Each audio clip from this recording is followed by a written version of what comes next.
Hello বন্ধুরা, গরিবের রান্নাঘরে দেখো আজকে কি কি বাজার করে নিয়ে আসলাম আর কি কি রান্না হবে। আজকে তো শনিবার, নিরামিষ, তার জন্য নিরামিষের সঙ্গে পাঁপড় পাঁপড় রাখা আছে। এই দেখো পাঁপড়,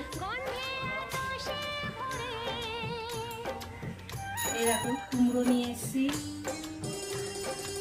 এটা ওল নিয়ে এসছি, এটা লাউ নিয়ে এসছি,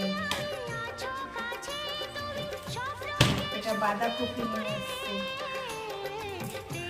এই দেখো দুটো বাঁধাকপি,